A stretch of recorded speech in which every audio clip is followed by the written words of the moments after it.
Right, here's a champion that most of you don't even think about anymore. However, in this meta with Lich Bane being pretty strong, even though it's being changed, ELISE is one of the best non-meta champions. Now, not off-meta because obviously she's a jungler, she's great at the game, but she just isn't in the meta. Now, if Xin Zhao can have impact with his builds and atomization, Titanic, Sundered Sky, early impact, a lot of fisting and rotating grubs and so on, then why can't ELISE? And in some of the coaching classes, I've been talking a lot about examples where you would see dives, watching the lanes, rotating to these things, and watch the crash here and dive here, and we're talking about Xin Zhao a lot. And then ELISE invariably always comes up, and I say, you know what, you could always play ELISE in the situation if you were to practice your fluidity of mechanics and understand, the ins and outs of the champion. Now, we're against the Kayn, who starts on the blue side. Obviously, we saw the Vayne there by herself going down. Deep vision here as well, so as always, if you presume that you have any deep vision against you, make sure you hug this little wall as you cross over so you don't get seen. Let's see if she does that. You just don't want to walk unnecessarily into the vision. There you go, perfectly done. So while they know, okay, look, ELISE is down Raptors, Krug's red, they don't know. See the pings on the minimap? You see that? No, it's quite small. Well, trust me, they're pinging on the minimap. And that's because they don't know if ELISE went to Krug's red or if ELISE went red Krug's and is looking to do something about this. And that's the pressure that ELISE has. And now because the map has opened up, right, we've changed the openings and we can see how we cut down through the mid lane. We know that Kayn started on the top side. We have him going to his red buff. Now you can conduct the juicy invade that we love to see. And Kayn obviously sees this. The cocoon does miss, but it doesn't matter because we can rappel over the wall. He's now trapped between a rock and a hard place. We'll just flash Q and get that kill. You absolutely must head over to Virkayu.gg. I have a free jungle improvement resource as well as a dedicated program where we have jungle video courses, jungle coaching VOD libraries, weekly free video content see nowhere else, as well as Q&As and patch note rundowns, as well as a private jungle Discord. And if there's one thing I'm good at, it's making junglers reach their goals, as we saw with the record number of people hitting them at the end of Season 13. If you want to climb faster than anyone you know, jungle diff every game you play, click the link below or head to Virkayu.gg. Let's just look at that without the interference of the chat and from his perspective. He actually just ease up, right, to get a little bit of healing. He's not really doing it to actually see if ELISE is there, but there she is, and here he goes in. She does miss a cocoon, and of course we saw the rest. Remember to save that repel for these flashes and abilities. You don't need to waste it, because if you repel onto someone, you get that bonus passive of your spider form, right? Starts at 40%, ends up at 100% bonus. It's huge. So you want to be able to repel two champions where necessary, but obviously you can do it to plants, you can do it to escape, you can do it to turret aggro. Really, you can do whatever you want with it, repel, and obviously if you engage on a gank, that's always good, right? Repel onto the target, do your damage, swap over, you've got your cocoon, but then obviously that's great if you know they have no dash or flash. Otherwise, you just want to save it anyway. Walk up in human form, hit the cocoon, hit your spiderling, hit your neurotoxin, all the regular stuff, right? It's just understanding when and where to do things and in what order. Now, the Kayn here is interesting because the guy sequence is down. It's too early to go up and counter jungle the ELISE. I mean, in theory, he could because 3:55, 4 minutes for the Raptors to respawn. But we know he's going to come down here. So he decides, instead of doing the Krugs, to go straight for the bottom lane gank first, because ELISE no doubt will fall back to a jungle into the Scuttle Crab. So it's a really, really good move by the Kayn, but it's an ELISE. You see here, she goes straight into Spider Form, walks on over, hits the Q there, and the missing HP goes through, plus a W auto attack passive. Now she can form swap whenever she likes to hit the cocoon. She can chuck a Spiderling, an auto attack, a human form Q, and then the Spider Form Q. What are we doing here? So she comes in approach with the spider form. She activates this one at this thing that scales off of missing HP, which is why it feels like an execute. And then she just auto attacks and auto attacks and auto attacks. Why? Because she wants to ensure she can grab the kills necessary, which of course she does. Now though, because we do have Q up again, we don't want to waste this Q when we can't guarantee we're going to get it again, right? So here she uses it because she knows she's going to form swap back to human form, all right? And then hit the cocoon, auto attacks, use a spiderling, use a neurotoxin, so point and click Q on the human form, and get all the damage out. Then she can form swap back into spider and get another proc of this Q because it's got a 6-second cooldown. So she knows she can play around that. So now she swaps, hits the cocoon, there's a Q form, there's a spiderling, there's an auto attack, and now she's just cutting him off, trying to dodge that Q, swaps back over, guy dies. That's it, guy dies. And you're looking at this and you're thinking, well, Virkayu, that's a lot of stuff happening. Yes, I'm also speaking quickly, as I do, but when you're an Elise player, none of that is quick at all. It's all quite fluid and relaxed, right? It's all quite kind of doing our thing. That's really what you want to strive to get to. So when you're playing Elise, if you're thinking too much about, hey, should I go human? Should I say spider? Should I do blah, blah, blah, blah? You're not quite there yet. But if you can get to this where it's just like, all right, I'm going to invade, I'm going to rotate, and I don't have to think about my mechanics, that's when you're jungling. You'll see your jungling just go from here to here. Because if you play something like a Warwick, you'll be gated to a certain level. But if your jungling truly is ready to be unleashed, like you're truly a good jungler, and you swap over to a good early game jungler like an Elise, you'll notice a big difference in how your jungling goes through. Here it just repel onto the Kayn, going through it, misses that cocoon, unfortunately. But you see the auto attacks and neurotoxin. That's this one right here. As we hit this to see the Kayn going down, sorry, had a bit of a replay glitch. That's current HP, right, on the neurotoxin. So we got the missing HP, the current HP, and look at the pressure. The Kassadin's like, well, I should rotate, but I'm losing these waves. And that's the thing, right? He has to posture to force her back a little bit, but it costs him. And that's where that balance of prior comes in. If you're a smart player as a Kayn, you just leave. Just leave and let her have it. Don't let your Kassadin get too compromised, because the Xerath has TP and the Kassadin doesn't. Now, he's obviously mega zoned, so you really wanted to help him if you're the Kayn. So the Elise's strategy goes a lot deeper than simply cutting off the Kayn. It also prevents him affecting this lane. Now, Vayne goes all the way in. Elise could watch this. We keep our eyes on it. You could rotate immediately. I think we might have been able to rotate a little sooner, but if Vayne's got it under control, you know, then you don't need to worry too much about it. I think the Elise here cuts off watching repel in Q, dead. Kassadin's coming up. We see that as well. He goes for the Vayne instead. Good angle of approach there. Kayn's taking our Grump and our Wolves, but just as a reminder, for those of you who didn't pay attention, those are level 1. So he's resetting those camps for us, which is absolutely fantastic, honestly. Kassadin does what Kassadin does, but we ditch the grubs, we rotate the event, we grab another kill, and now Kassadino should also die. And now we can go ahead and snack these Rabbies up. Kayn is really compromised. And again, because these were level 1, right, over here and here, you know that you're straight up not going to get the same bonus experience that you would get should they be re-leveled camps. So we're on the grubs here, snacking those up while Kayn's on the bottom side. And the Xerath is swapping with Vayne a little bit. She's gone to the mid lane. This is fine. But all of this was born of one singular strategy, my friends. Don't psychopathically invade like this. Do your red side quadrant, adhere to good vision principles, track and understand where the enemy jungler is, and then invade intelligently. Cut in, kill, nice, snack, full back, counter gank, juicy. And now don't hang around too much for your camps if you can go back to base and cut him off here. Why would you let him get free shit? Keep being oppressive to the enemy jungler as Elise. And if you don't do that, you're farming too much, that's why you are losing. Obviously the Sork Boots rush is great. Kayn is just like, I think he acknowledges that he's most likely losing everything. We'll keep an eye on this because it's a volatile lane and a bottom lane have died a lot. But Kayn really is compromised here. Like, he's got 37 CS, but it doesn't feel like great. And also, now we can extrapolate where is he going next. If he leaves bottom lane, okay, he doesn't because she's low. Try to keep eyes on that one. Ash gets the kill. And another one. There you go. And now, obviously, the Vayne is going in on the Kassadin. We're just investing some time here.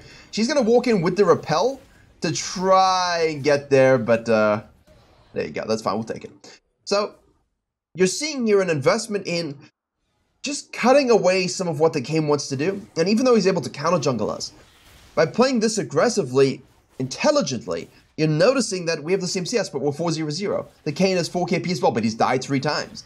Yeah, he got his blue form early, but he died 3 times.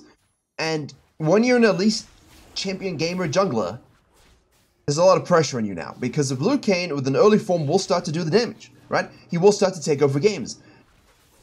And you know that. So you have to keep your foot down and keep that pressure up. The Smolder obviously is pretty damn strong, but, you know, it's what a dumb champion to be released, honestly. So stupid. Point and click. Scaling by 90 minutes is just ridiculous. Nice little trap here on the Pike. Nice little movement speed there by the Smolder. And, yeah. For some reason, I'm looking at this. Why is the Ashe crashing this wave when she's the support and he's the ADC? This is kind of the thing I noticed. Like, wait a second, what? Anyway, now you're fed. You got 3,800 gold. We need around 6,000 by 1,400 by 14 minutes to carry. There's Cassadino. We're kind of curious whether we should collapse onto the Kane here, but the Kane says, look, if you're going to invest in the bottom side that heavily, I'm going to get way away from you. I'm going to create a gap that allows me to steal your shit. And that's a really good move by the Kane here. I like this a lot. He's blue Kane. He's got high mobility. Let me try and get somewhere before the Elise resets and comes.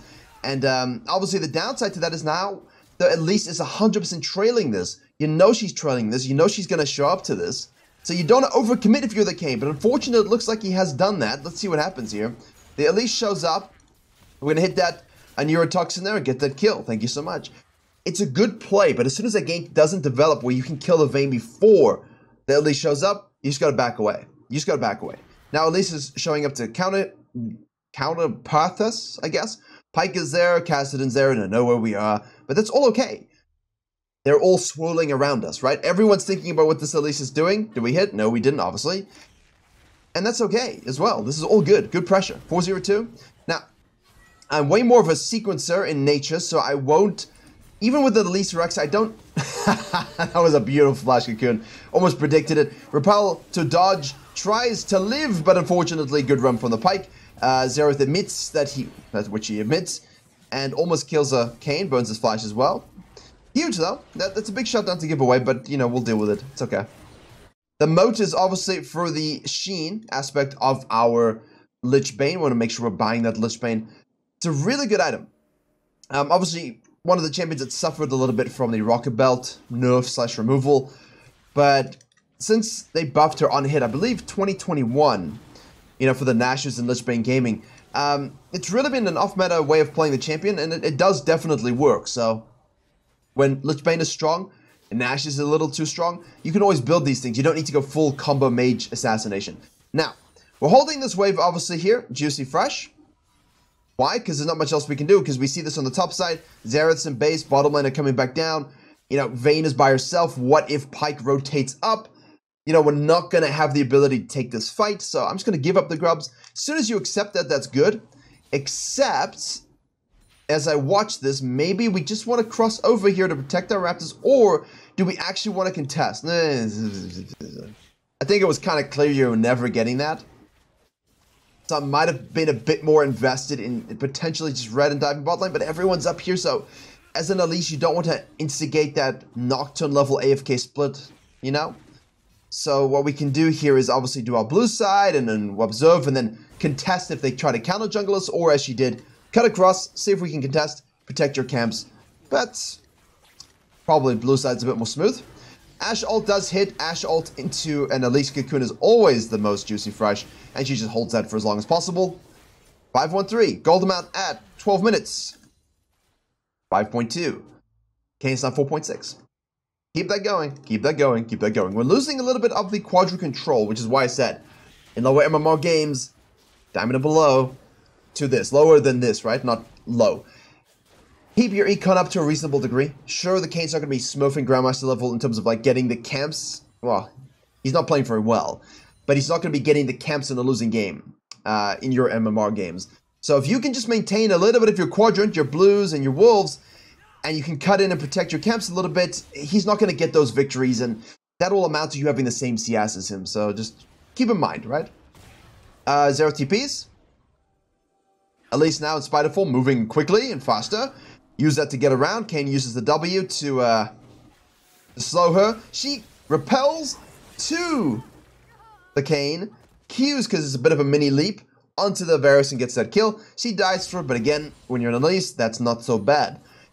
You don't want to feed the enemy. You don't want to feed the enemy Kane, especially. You don't want to feed the enemy Pyke, but it's not the end of the world, right? So, we respawn. We got Lich Bane in pocket with a needlessly large rod. Whew, that's a lot of damage spike. That's a good damage spike.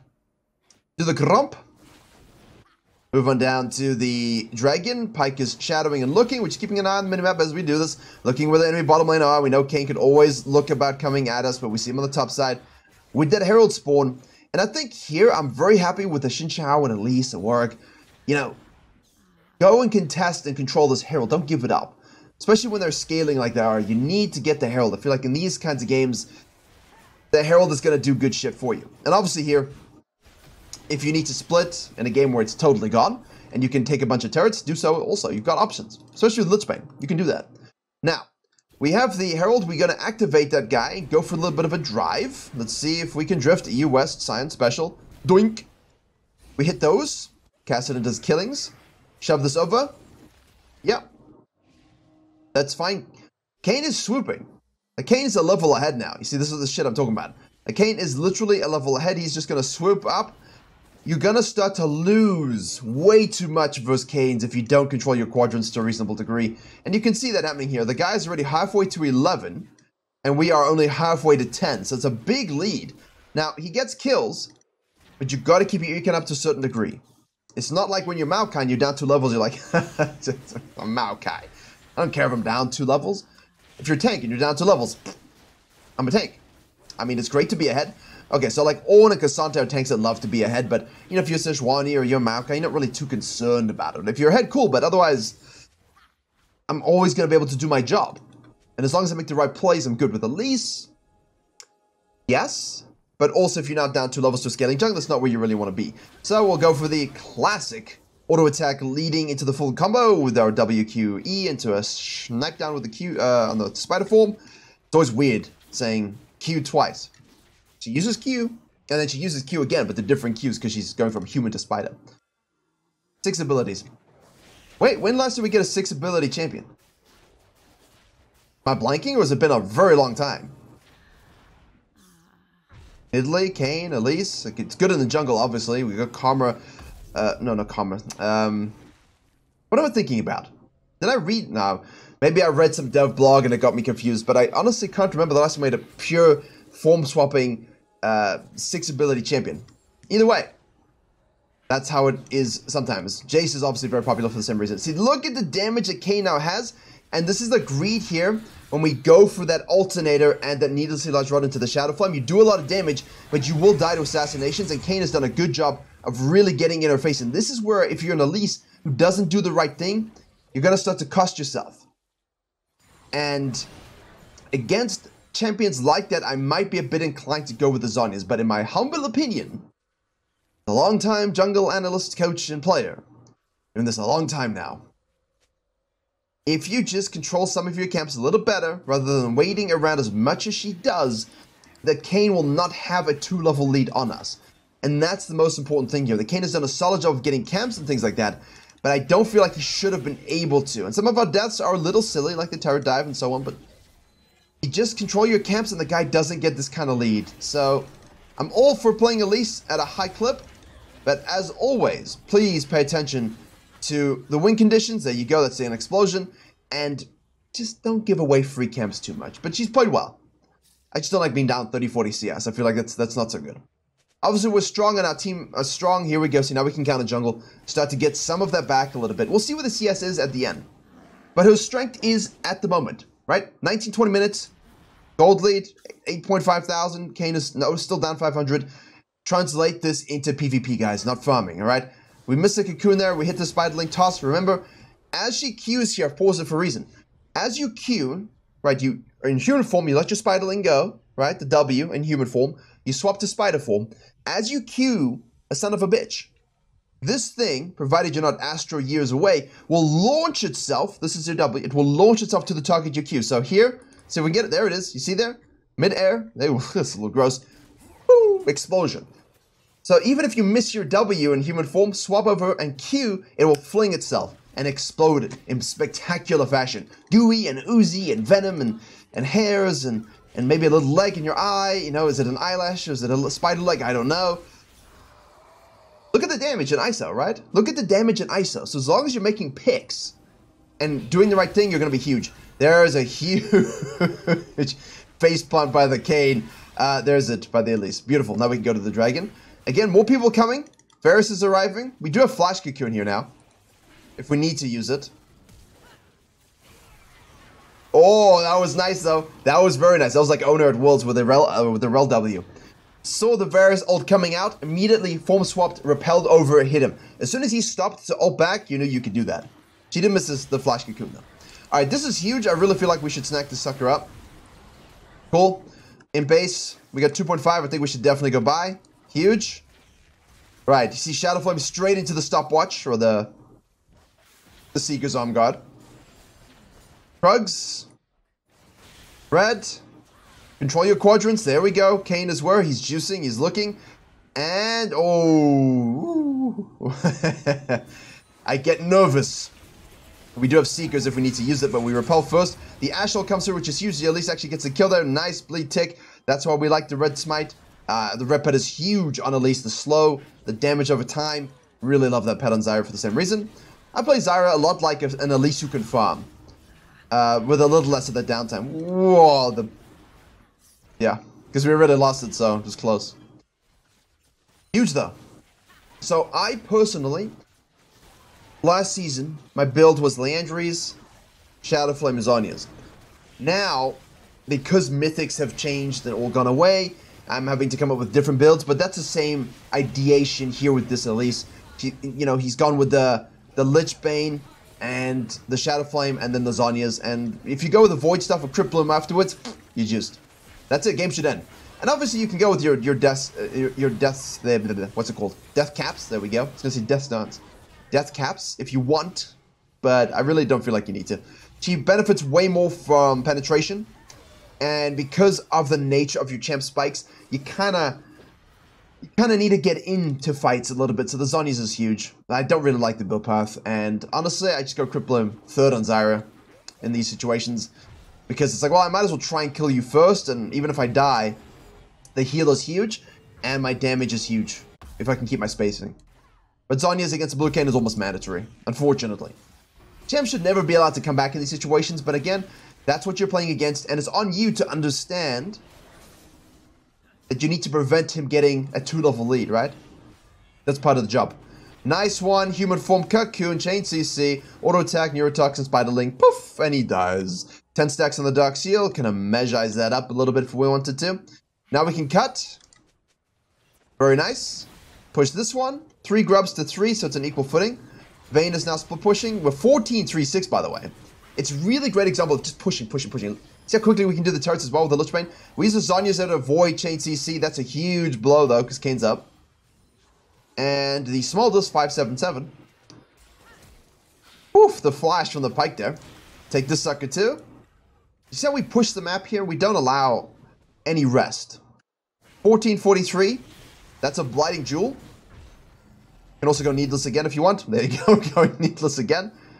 Go Banshees if you need to in certain cases. Think that's not even a terrible idea here in this particular situation. Vayne's top lane. Vayne kills the Blue Cane. She dies anyway. Kassadin dies. We're just going to wait for the Dragon. That's no stress. That's relaxed. We got the Baron already, so... Repel to the plant. Now we can wait. Yeah, this is fine. As long as you got the scanner up and you know what you're doing. Let's see. Now, you don't want to show into the minion wave, right? Because you know everyone's up, so if you show here, it's a little bit scuffed and doomed, so you want to be patient enough to see if that Ash Arrow hits. It doesn't. So we're going to use the Neurotoxin there, obviously. Let's see what damage that did. 1 point and click here. There we go, the slow. Pyromantic goes through, repel off the wall. And that's a dead Casadino. Nice little flank. Meanwhile, nothing. Hextech portals. Flanking, good position here. Face checking the brush with a cocoon. If it hits, we get a kill, right? Little things. Darius shows up. Uh-oh. The one champion we do not want to face. Well darn. Forced to flash. Uses Zhonya's there so he can't ult it. Oh, Chain CC die. A little close though. Huge. Catch the wave. Yeah, you can do that too. I like this. You don't always have to be with your team here. They're pushing this. You got 4 dead. They're respawning for sure, but we got the soul up. Pushes bottom lane turret. Nice Ash ult again. Keep our eyes on this. Back to this one. Kassadin's coming. Right, everyone's rotating to us. Hextech again. This is when you know the limits of your champion. You can tell I haven't played her at this level for many years, but that's everyone on all their champions, right? You watch anyone that's at the peak level of the champion, you watch how they play in these scenarios, You just see that limit always reached but not exceeded. It's great. I love it. That's why I like this channel, because you get to see the best on their champions in the moments where they're the best on their champions, right? No one's taking a year break before they come back, so. Huge stuff, 17-3-9, exquisite gameplay, exquisite jungling. Huge. Thank you very much for watching. As always, I'll see you all in the next one.